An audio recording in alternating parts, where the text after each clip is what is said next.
Tenemos el agrado de iniciar la celebración de la Semana de la Lucha contra el Cáncer Infantil con actividades que esperamos les sean de mucha utilidad en esta lucha en la que todos participamos a nivel nacional para tratar de erradicar esta enfermedad. Sobre todo en la población infantil. Sabemos que justamente esta enfermedad está en un ascenso importante, y tanto el ministerio como las instituciones nos sumamos a la lucha del control de esta enfermedad que compromete a todo el entorno familiar en lo que respecta a la población pediátrica. La unidad funcional de enfermatología, trabajamos acá en el Instituto Nacional de Niños, se trabaja conjuntamente tanto oncólogos como hematólogos para la atención inmediata del paciente con neoplasias hematológicas y neoplasias sólidas. Y conjuntamente con la doctora Zulema Román, quien ha colaborado, prácticamente ha programado la celebración conjuntamente con todo el equipo. Nos es muy grato presentar la primera ponencia de esta semana, porque van a ser una serie de ponencias, con la doctora Sofía Aguilar Moreno, con un tema sumamente importante. Espero que tengan muchas preguntas y sea de sumo interés. El título es Detección temprana del cáncer, conceptos e importancia. Los dejo en compañía de la doctora Sofía Aguilar y muy buenas tardes.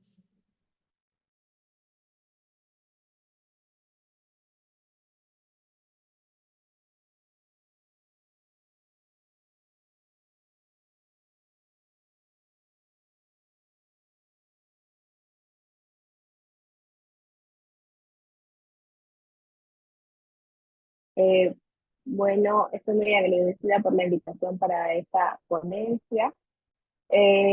Bueno, el día 15 es el día contra la lucha contra el cáncer infantil y bueno, estamos empezando estas exposiciones que son muy importantes, que llegue a tanto a personal de salud como a la población para poder identificar los signos y síntomas principales eh, para la detección temprana del cáncer infantil, ya que como vamos a ver en la exposición, durante la exposición, este tipo de cáncer en niños, cuando es detectada tempranamente, pues tiene una alta probabilidad de curación. Entonces, ya que tenemos esto como premisa, es importante la detección a tiempo, y quién más que las personas que están de cara a los pacientes van a ser los que los identifiquen más tempranamente, ¿no? Entonces, en esta ponencia se va a hablar un poco de lo que es el cáncer infantil, de detección temprana y los síntomas y signos que todos nosotros tenemos que tener en cuenta al ver a algún niño con alguna dolencia para identificarlos y tomar las medidas pertinentes de acuerdo a la identificación de estos, ¿no? Entonces, vamos a empezar. ¿Qué es el cáncer infantil? Bueno, en primer lugar, el cáncer es un crecimiento descontrolado de las células a nivel de un órgano o tejido. En alguna zona del ciclo celular hay alguna afectación en donde empieza la misma célula a reproducirse de manera exagerada, ¿no? Y ya no teniendo las características normales de una célula, sino comportándose de una manera agresiva. Entonces, esto es a lo que llamamos cáncer. Y cuando hablamos de cáncer infantil, cuando esto aparece en menores de 18 años. Como les mencioné hace un rato, el cáncer en la niñez es muy diferente al cáncer del adulto. Nosotros sabemos que en el cáncer del adulto, pues, si a la mamá le dio cáncer o a la abuela le dio cáncer de mama, pues entonces hay que cuidarse porque hay alta probabilidad de que también se pueda desarrollar cáncer de mama o así otros tipos de cánceres. En el caso de los niños no pasa esto, ¿no? Generalmente son cánceres innovos sin antecedentes de familiares con algún tipo de cáncer. Por eso es que nosotros siempre tenemos que estar alerta a cualquier síntoma que pueda presentar. El cáncer infantil, como ya les comenté, la diferencia entre el adulto hay varios tipos de cánceres que son prevenibles, en el niño no va a haber una prevención de cáncer, pero sí se puede hacer una detección temprana del mismo, cuando los síntomas recién están apareciendo. A eso le llamamos detección temprana de cáncer infantil. Y ya que esta detección, cuando se hace a etapas iniciales, pues mejora la posibilidad de curación del paciente, nos disminuye los efectos adversos de los medicamentos que tengamos que usar con ellos, ¿no? Porque ya que las terapias van a ser menos intensas, mientras el estadio sea menor. Existen más de 100 tipos diferentes de cáncer en niños y adolescentes. El más común de ellos es la leucemia, bueno, que es el que denominamos el cáncer de la sangre. Pero también existen otro tipo de cánceres en órganos y tejidos, como en los ganglios, que se denominan linfomas, en el sistema nervioso central, que son los tumores cerebrales, en músculo, hueso y piel, entre otros, ¿no? Dentro del segundo tumor más frecuente que se presenta en los niños, son los del sistema nervioso central, luego seguidos de los linfomas, ¿no?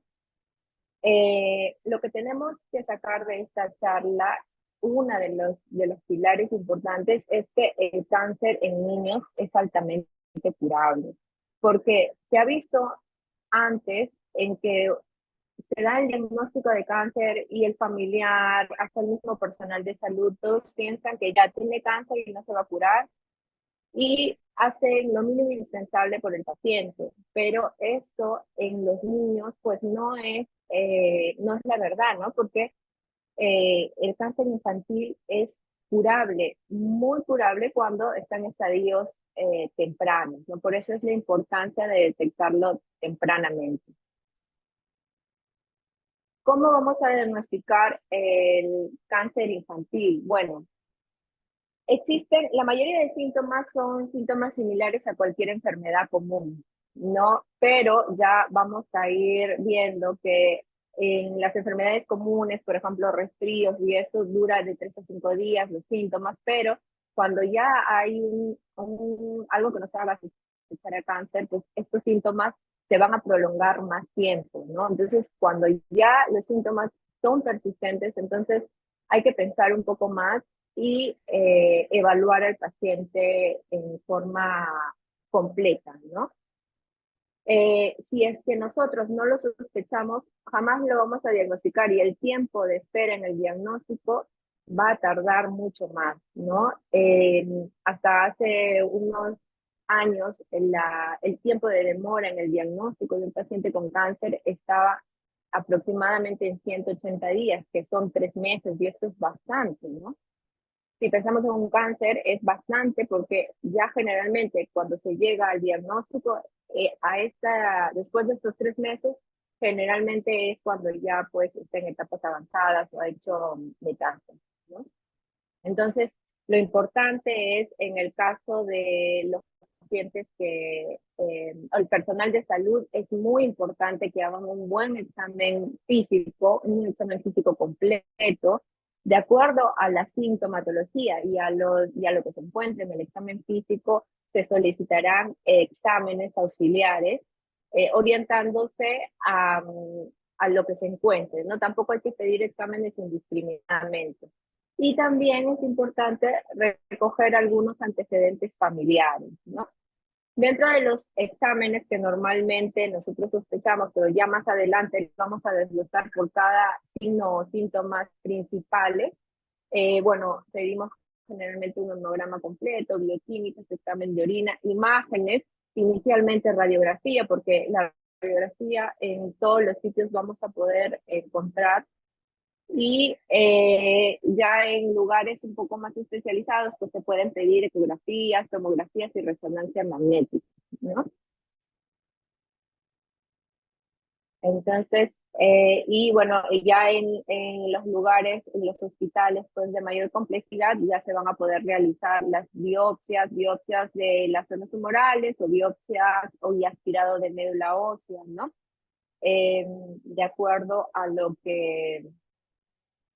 a lo que se encuentra en el examen físico. También tenemos que tener en cuenta que de la mayoría de cánceres, lo que nos va a dar el diagnóstico completo de la enfermedad va a ser la biopsia, pero existen algunas enfermedades, algunos tipos de cáncer en el que no es necesario la biopsia, ¿no? Para diagnosticarlo, como es el caso de los retinoblastomas, en los que se realiza el fondo de ojo, que es el que clasifica según las características que se ven en el fondo de ojo y de acuerdo a las características se va a dar el estadio del retinoblastoma. O también los hepatoblastomas que tienen su marcador tumoral, que es la alfa-fetoproteína, y de acuerdo a la edad también en ellos podemos inicialmente dar tratamiento y la cirugía se posterga para posterior que haya disminuido la lesión tumoral. O en los tumores de Wills, también en los niños que están en la edad de 3 o 5 años y tienen una imagen sospechosa de tumor de Wills, también idealmente primero se da tratamiento y luego se realiza la nefrectomía, ¿no? Y bueno, los marcadores tumorales, de acuerdo a la lesión donde se encuentre, nos puede ayudar un poco a orientar el diagnóstico o el tipo de cáncer que se puede estar presentando, ¿no? Y bueno, y estos exámenes auxiliares también nos ayudan para el estadiaje de cada tipo de cáncer, ¿no? Porque hay que valorar si está localizado, si ha migrado a algún otro órgano, o sea, compromiso de médula ósea, y los exámenes auxiliares son los que nos ayudan a eso. Entonces, ¿qué es la detección temprana de cáncer infantil? Van a ser todas las acciones que tienen el objetivo de acortar el tiempo entre la aparición de los primeros síntomas o síntomas de cáncer en un niño o adolescente y el diagnóstico definitivo. Entonces, ¿qué es lo que podemos recomendar para acortar este tiempo entre el inicio de los síntomas y el diagnóstico ya del tipo de cáncer que padece el paciente, ¿no? Entonces, para esto, todas las personas que haya un paciente en el que tengan alguna sospecha de algún tipo de cáncer, si es que no cuentan con exámenes como por ejemplo resonancia magnética o de repente en los cánceres donde se necesite biopsia personal quirúrgico que pueda hacerle la biopsia, no se debe esperar más tiempo y cuando la sospecha es alta debería referirse de inmediato a un establecimiento de mayor nivel donde puedan realizarle este tipo de estudios, ¿no? Lo otro es que si hay que sospechar que algo está pasando cuando hay niños que acuden repetidas veces a la consulta, ¿no? Algo tiene que estar pasando. Si la mamá no ve bien a su hijo, algo hay que, no, porque muchas veces nosotros como que se pasan por algo, algunos síntomas que son comunes, pero si estos síntomas se prolongan por mucho tiempo, entonces hay que escuchar un poco más al familiar y referirlos si es que en el caso se encuentra alguna sospecha de cáncer, ¿no? Entonces, esto es bastante importante, tener en cuenta lo que el familiar nos refiere, ¿no? Porque ellos son los que van a ser un poco más exquisitos en los síntomas o diferencias que ven en su hijo de lo que normalmente el paciente era, ¿no? Los exámenes auxiliares que se van a tomar de acuerdo al tipo de cáncer que se sospeche, ¿no? No en todos hay que tomarle absolutamente todo, porque uno, puede ser, en el caso de las imágenes, si son muchas tomografías, de si radiar al paciente de más, ¿no? O los exámenes de sangre, de repente, si es un paciente en que se sospecha de repente un hepatoblastoma, ¿no? Si es algo localizado en hígado, de repente no vamos a estar tomando otro tipo de marcadores tumorales como los que son para intestino, los que son para linfoma, ¿no? Entonces hay que orientarse un poco más según los síntomas que se presenten en el paciente y no tomar exámenes indiscriminadamente. Ante la sospecha de algún tipo de cáncer, debe solicitarse pues, los estudios complementarios y como dice, hay que recalcar las bases, lo que se pueda tener en el establecimiento en el que tengan al paciente. Un hemograma, una radiografía va a ser factible, pero si ven que ya el paciente necesita alguna otra cosa adicional y su establecimiento no lo tiene, entonces el paciente debe ser referido y no retrasar más tiempo, de repente de pedirle ambulatoriamente que se haga y hasta que se vaya y luego regrese el paciente, de repente puede ser que se haga o que se haga el examen o que simplemente se pierda el paciente. Entonces es mejor asegurarse y referir al paciente para que en un establecimiento de mayor nivel se puedan completar los estudios. Y bueno, el uso, como les comenté, evitar el uso indiscriminado de los exámenes y también de procedimientos, ¿no? Entonces, en este cuadro podemos ver un poco los ítems por donde pasa el paciente para el diagnóstico. Tenemos que la tarea del familiar va a ser identificar que algo no está bien en su pequeño, ¿no? El familiar es el que conoce a su paciente, es el que sabe cuando él no está bien, entonces ellos van a ser quienes eh, tienen que identificar el primer síntoma o signo para llevarlo a la atención de la primera consulta, ¿no? Para esto ya, bueno, estoy haciendo algunas intervenciones para ayudar a que también los familiares o de repente las personas que hacen el apoyo comunitario también se capaciten en lo que es los signos y síntomas de cáncer infantil para que este tiempo de búsqueda de una primera consulta se acorte, ¿no? Entonces,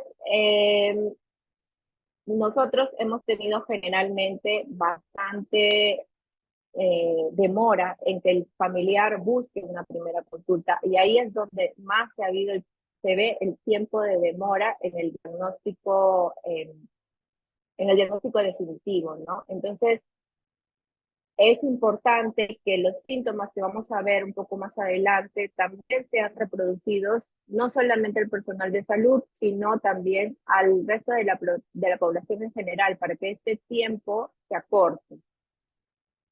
Luego, la segunda parte es el tiempo de la primera consulta médica con el tiempo del diagnóstico de cáncer. Y esto ya tiene que ver más con el personal de salud, ¿no?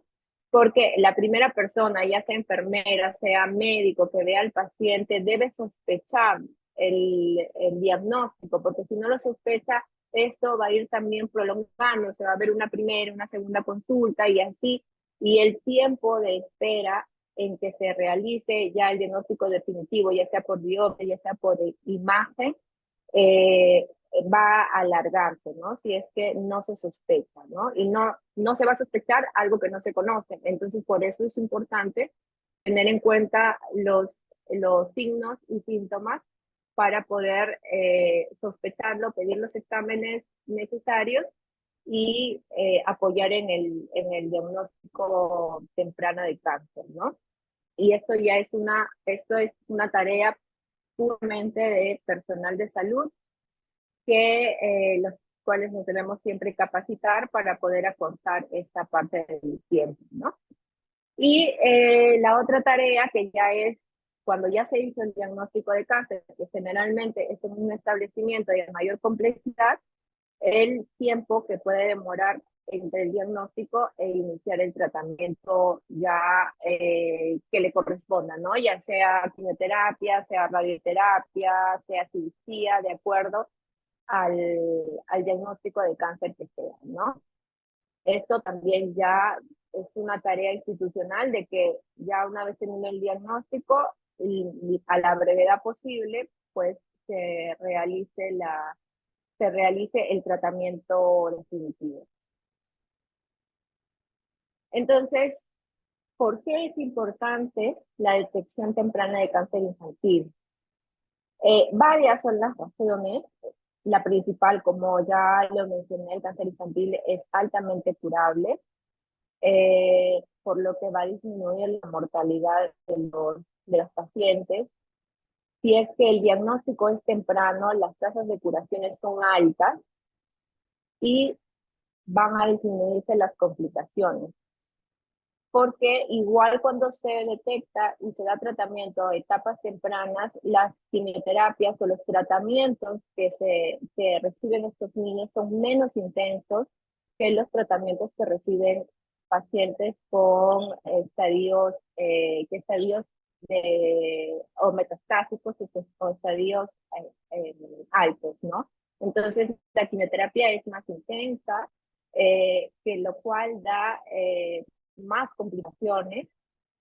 Entonces, ese es uno de los pilares para poder nosotros, para identificar, mejor dicho, que nos quede claro que mientras los identifiquemos más temprano a estos pacientes, pues entonces el tratamiento va a ser más suave, por decirlo así, y las complicaciones, los efectos adversos también van a ser más suaves, ¿no? Y además que tenemos que tener en cuenta también que las quimioterapias, las radioterapias a largo plazo pueden darnos segundos neoplasias. Entonces, mientras menos se use de esto, pues entonces va a haber menos probabilidad de esas complicaciones a largo plazo. Además que también nos van a disminuir las estancias hospitalarias y el gasto en salud, ya que las complicaciones van a ser menores, ¿no? Y el impacto social también va a disminuir porque un paciente con un estadio 1 o 2 de la enfermedad, pues su tratamiento va a ser más corto que un paciente en estadio más alto. Entonces, los padres van a poder regresar a trabajar en más corto tiempo, entonces, bueno, el impacto social también va a mejorar. El niño también va a poder ir al colegio, retomar sus clases en un tiempo más corto, ¿no? Que alguien que de repente ya esté con una enfermedad más avanzada. Entonces, tenemos 10 signos identificados, 10 signos y síntomas, que son los que nos deben alertar, con los que tenemos que tener ya cuidado para poder nosotros sospechar en cáncer infantil, ¿no? Este es un folleto que sacó la OPS, donde están los 10 signos y síntomas que nosotros tenemos que tenerlos ya en la cabeza y sospecharlos, ¿no? Entonces, el primero de ellos es dolor de huesos persistentes, que limita la actividad del paciente, una mancha blanca en el ojo, o de repente estrabismo, pero de aparición brusca, palidez progresiva, ganglios que sean mayores de 2 centímetros, ya sea en el cuello, la axila o ingles, fiebre que dure más de 7 días, dolor de cabeza, que sea persistente, y si se acompaña de vómitos, nos hace sospechar ya en algún tipo de cáncer, aumento de volumen abdominal, aumento de volumen en alguna parte del cuerpo sin signos de inflamación, moretones o petequias espontáneas sin ningún golpe previo, sangrado de la nariz o encías de aparición reciente. Entonces, en el primero de los signos, que es dolor de huesos persistentes, que limita la actividad del paciente, normalmente nosotros, ¿qué es lo que le podemos decir cuando es algo vago y es esporádico? Es que es un dolor de crecimiento, ¿no? Siempre es la primera, es el primer diagnóstico que puede ser que le demos al paciente, pero hay que estar al tanto de este tipo de dolor, ¿no? Si es un dolor que persiste todo el tiempo, no se ve solo, el paciente ya empieza a cojear, y más aún si empieza a cambiar el volumen de la zona donde le duele al pequeño, pues entonces eso ya no es un dolor de crecimiento. Generalmente el dolor de crecimiento es esporádico y generalmente pasa solo y no limita el movimiento de los pacientes. Entonces, ¿qué podemos sospechar cuando aparece eso? Pues en una leucemia o en un osteosarcoma, en un sarcoma de Ewing. Entonces, para esto debemos pedir algunos exámenes. Para la leucemia, pues un hemograma como mínimo, y para un osteosarcoma, un sarcoma de Ewing, una radiografía, ¿no? En el hemograma vamos a poder ver de repente alteración de alguna de las series o de las tres series en el caso de leucemia.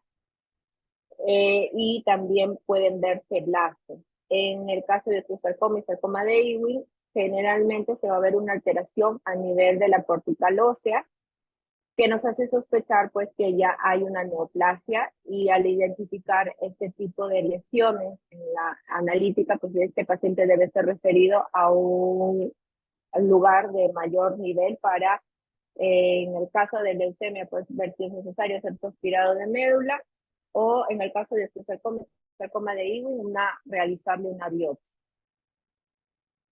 El segundo signo que debemos estar alertas son las manchas blancas en la pupila, que es la leucocoria, o desviación de un ojito de forma brusca, ¿no? Entonces, esto generalmente los vemos en menores de 1 año, y nos hace sospechar en un retinoblastoma, ¿no?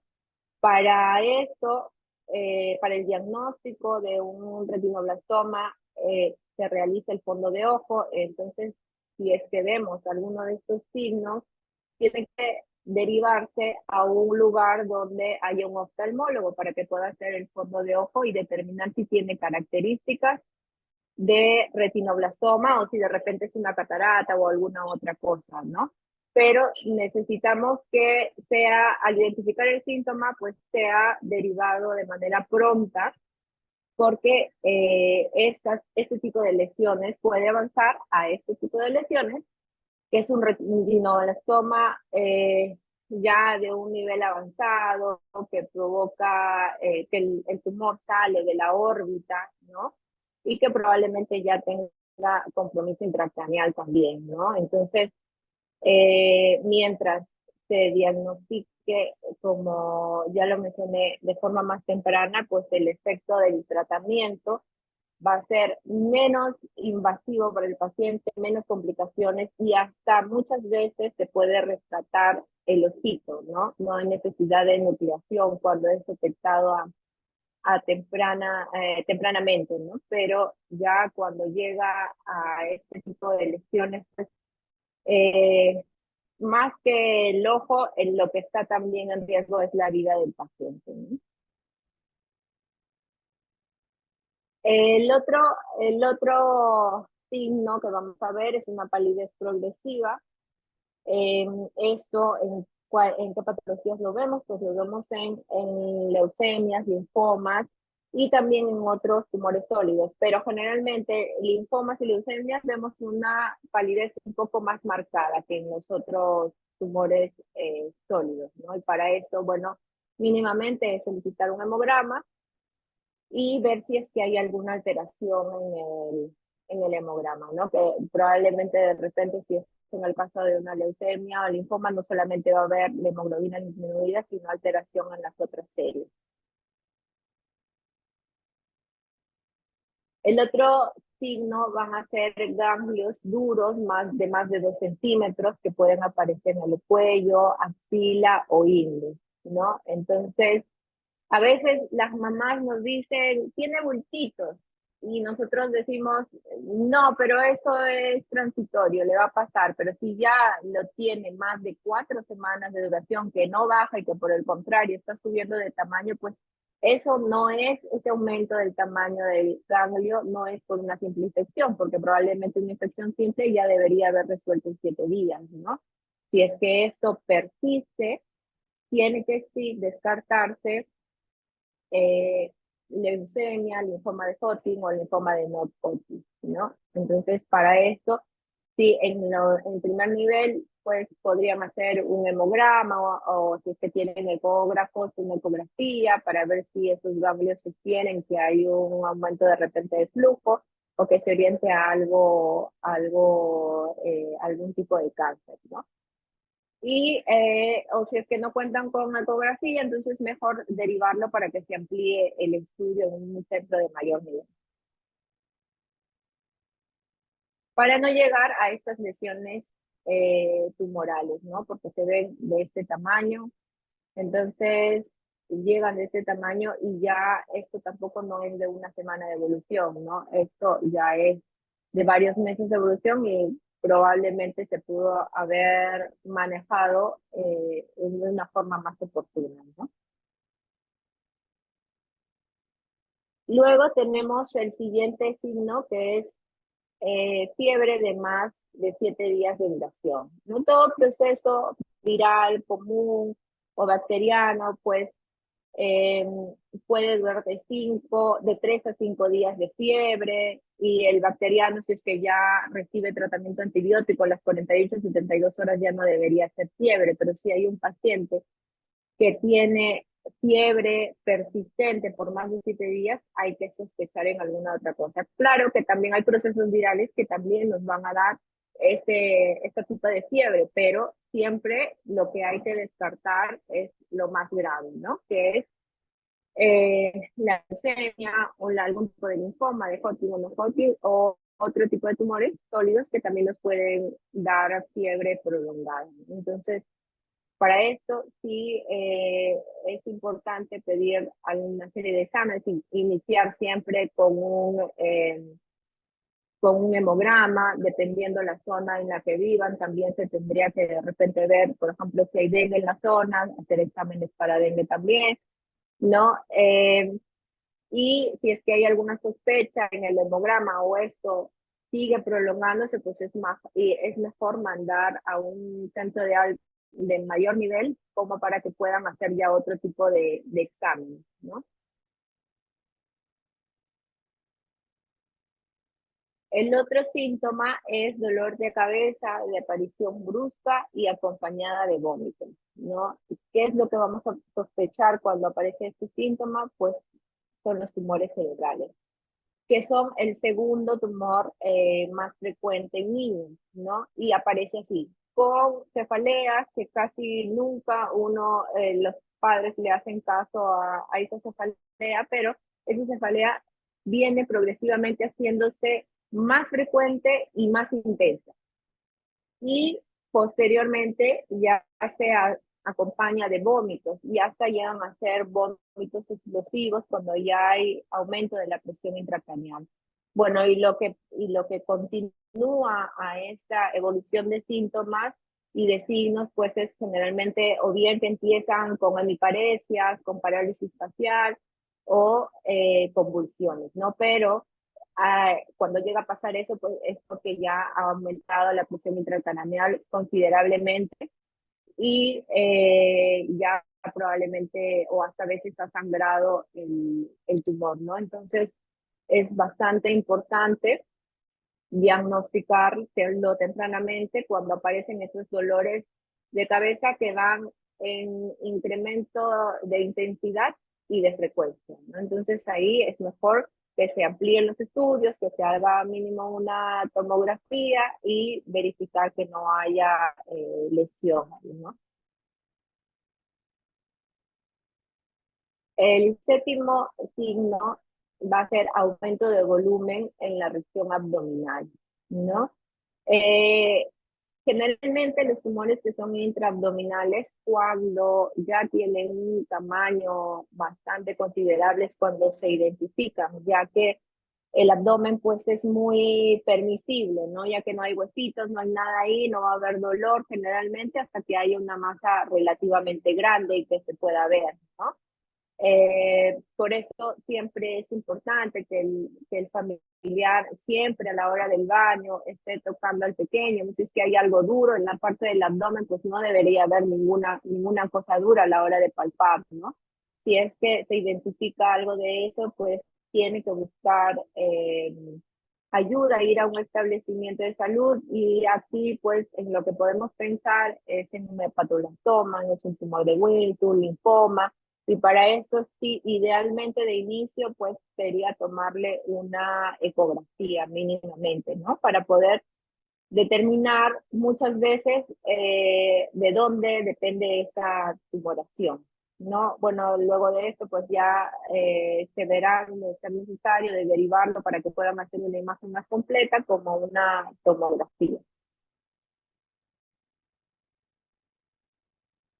El siguiente es aumento de volumen, o sea, un tumor en cualquier parte del cuerpo, sin signos de inflamación, porque con signos de inflamación puede ser algún absceso, ¿no? Que puede presentar el paciente, pero ya si no hay signos de inflamación y solo hay aumento de volumen, pues entonces sí debemos de sospechar ya en algún tipo de cáncer, como un rabdomiosarcoma o un sarcoma de tejidos blandos, y para esto sí es necesario, la radiografía casi no nos ayuda cuando es tejido blando, músculo o tejido blando o tejido subcutáneo, nos ayuda más una tomografía o una resonancia, ¿no? Entonces, cuando hay algún tipo de tumor así, idealmente es derivarlo. O hasta inicialmente lo que se puede tomar es una ecografía, pero siempre es mejor derivarlo a un establecimiento de más alto nivel para que puedan tomarle mínimamente una tomografía de la lesión. El siguiente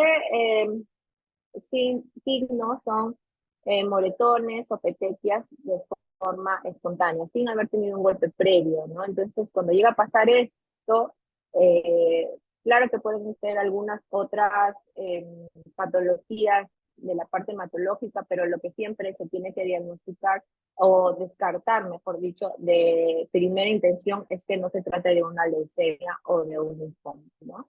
Porque esto sí amerita pues, tratamiento oportuno. Y para esto, tomarle un hemograma con un perfil de coagulación es importante y de encontrar algo sospechoso o es mejor pues derivarlo para que se amplíen los estudios.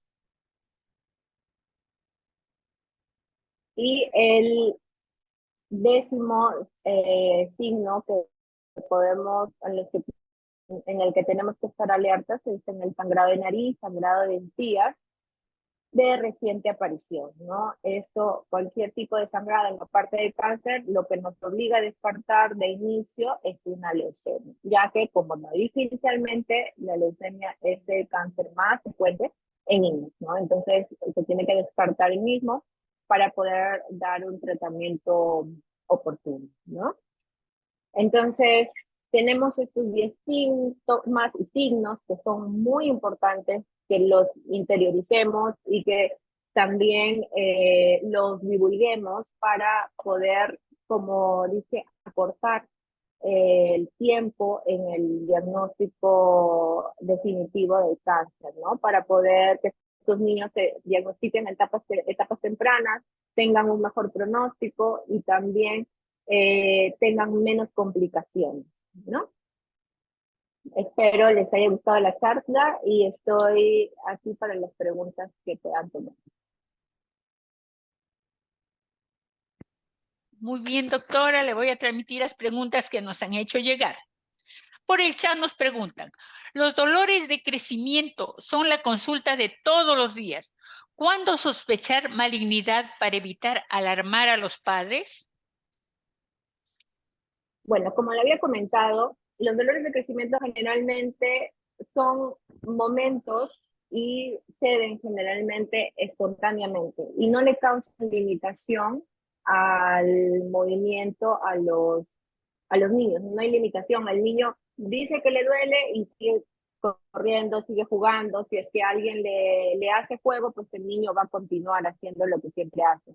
Pero si es que hay un dolor que está muy frecuente y que no cede sino con medicamentos y que ya lo ven al niñito cojear, entonces eso ya no es un dolor de crecimiento y es algo que necesita un estudio, un mayor estudio, ¿no? Tampoco es alarmar y decirle al familiar, puede ser una leucemia de frente, ¿no? Sino de explicarles de que necesita un estudio más amplio para determinar por qué es el dolor de los huesitos, ¿no?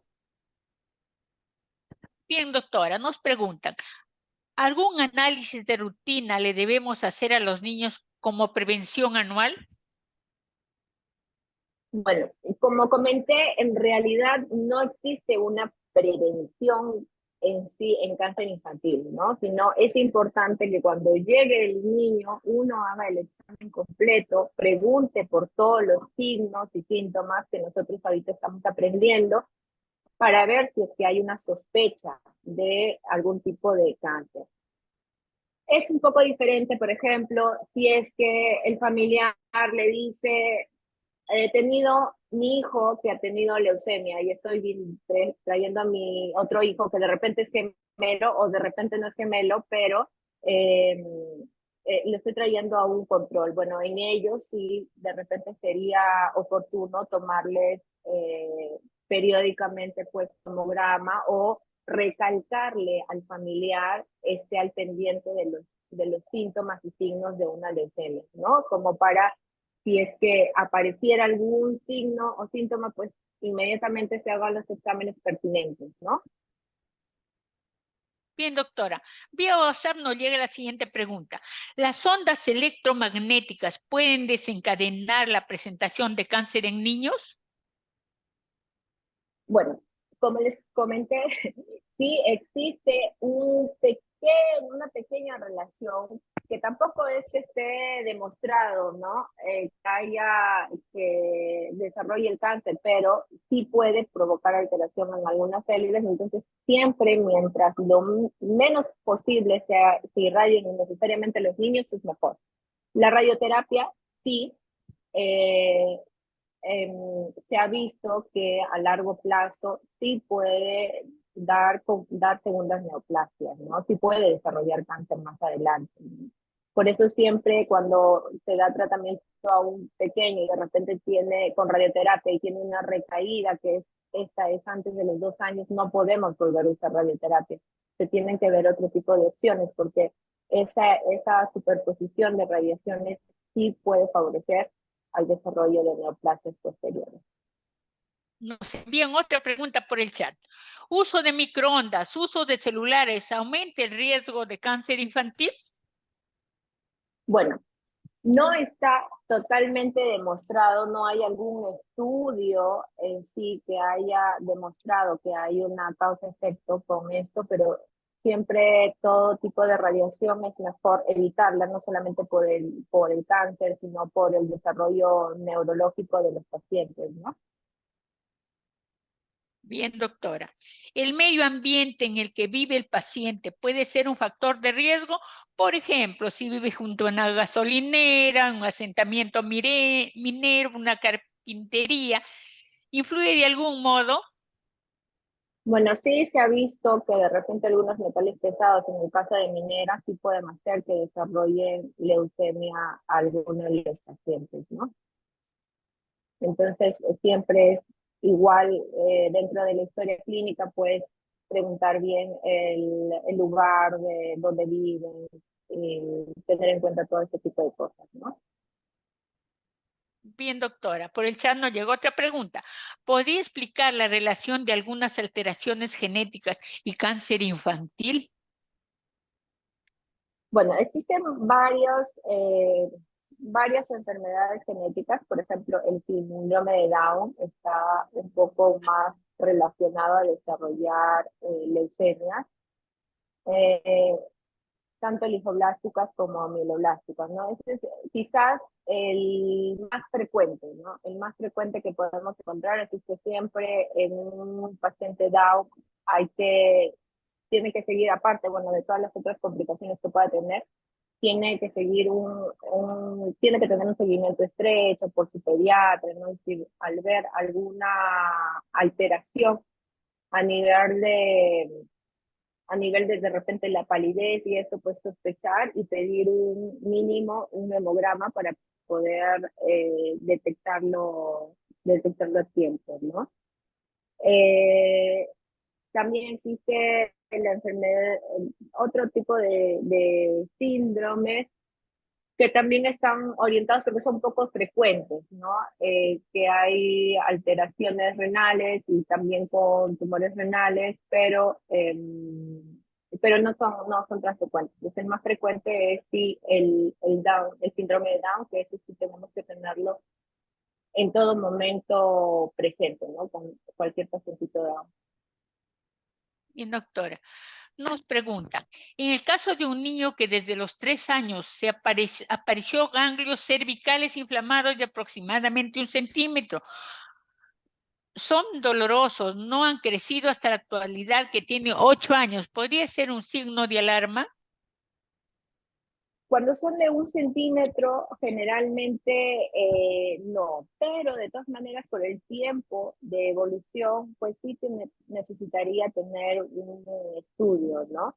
Porque si son dolorosos o algo así, porque también pueden ser, hay infecciones como el citomegalovirus y el Epstein-Barr que puede causar ese tipo de lesiones, ¿no? No es una neoplasia en sí, pero se puede diagnosticar para también explicarle al familiar. Y hay que tener en cuenta también que Epstein-Barr puede desarrollar posteriormente neoplasias, ¿no? Entonces, para tener cuidado, pero que sea de 1 centímetro, siempre hay que evaluar, porque a veces no solamente no es la lesión que tiene en el cuello, sino de repente hay otras lesiones que son en la parte intraabdominal, mesentérica. Entonces, si es por mucho tiempo, siempre es mejor que se evalúe, que se le haga de repente una tomografía, una eco abdominal para ver si también además hay ganglios retroperitoneales o mesentéricos, ¿no?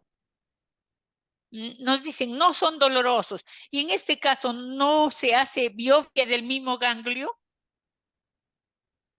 Primero es una ecografía. Si la ecografía no dice que hay alguna sospecha de lesión, siempre hay que descartar primero la parte de infección, ¿ya? Porque generalmente los ganglios que son malignos, por decirlo así, tienen o un flujo aumentado o hay destrucción en la arquitectura del ganglio. Entonces, eso por la ecografía uno lo puede determinar. Entonces, ahí nos van a decir si es simplemente un ganglio reactivo. Entonces, es importante primero, antes de realizar cualquier otra cosa, hacer, o sea, los exámenes pertinentes iniciales, ¿no? Salvo que la ecografía esta nos diga sí, tiene mucho flujo o está destruido, entonces obviamente ahí de repente sí es necesario hacer una biopsia, pero de inicio, de frente a una biopsia, no. Primero una ecografía, mínimamente una ecografía, porque también hay que ver el tamaño. Si son muy pequeños, obviamente el cirujano de cabeza y cuello no va a poder entrar a sacar, o sea, no va a considerar necesario sacar ese ganglio, ¿no? Y como les dije, también valorar las infecciones, ¿no? Porque está bien que nosotros tengamos que tener en cuenta estos signos y síntomas, pero también hay que tener en cuenta todo el cuadro del paciente, ¿no? Entonces, siempre mientras vayamos haciendo los exámenes y se encuentre algo que ya vaya hacia el lado de cáncer, pues entonces ya se harán otro tipo de estudios, pero si esto se orienta más a un proceso infeccioso, pues darán su tratamiento antibiótico y todo eso, ¿no? Bien, doctora, nos pregunta, ¿cómo influye la alimentación en la prevención de cáncer infantil? Bueno, la alimentación es base para que todo nuestro organismo funcione adecuadamente, ¿no? Cuando falta algún tipo de vitamina, pues hay alguna alteración en alguna parte del cuerpo, si es que por ejemplo, el paciente es desnutrido, también va a haber alguna inmunodeficiencia, ¿no? Que no va a favorecer el desarrollo del paciente, ¿no? Y además que también tenemos los alimentos antioxidantes que también van a proteger a las células de que de repente haga ese clic de alterarse, ¿no? Entonces, sí, una alimentación balanceada y adecuada es importante para mantener todo el organismo funcionando adecuadamente, ¿no? Y hasta después, cuando nosotros ya tenemos nuestros pacientes que ya tienen cáncer, pues obviamente les indicamos que coman sus alimentos con antioxidantes y sus carnes y la proteína es muy importante para poder que tengan las defensas adecuadas, ¿no? Bien, doctora, ya no tenemos más preguntas. Muchas gracias por su valiosa participación con un tema tan importante, interesante para el personal de salud y que redundará pues en bien de los niños del país. Abrió con llave de oro la semana dedicada a la prevención del cáncer infantil. Felicitaciones. ¿Alguna recomendación final a los teleparticipantes? Bueno, solamente que tengan en cuenta en el contexto de cada paciente estos signos y síntomas para identificación precoz del cáncer infantil, ¿no? Para acortar los tiempos, que esto es muy importante, y que tengan dentro de la cabeza que el cáncer en niños es curable. Entonces necesitamos que lo interioricen, porque como dije inicialmente, a veces ya uno dice cáncer y hasta el personal de salud deja de hacer cosas, pero no. En los niños es diferente. En los niños pueden tener más oportunidades, entonces hay que poner todo el énfasis en poder diagnosticarlos a tiempo. Bien, doctora. Gracias a quienes se conectaron con nosotros el día de hoy. Les comunicamos que este interesante tema queda colgado en la página web y canal de YouTube de Telesalud del Instituto Nacional de Salud del Niño, donde pueden revisarlo libremente. Los esperamos mañana a la misma hora. Tenemos otro tema muy interesante, importante para todos. Patologías oncológicas más frecuentes de acuerdo a la edad. Hasta mañana. Muy buenas tardes a todos.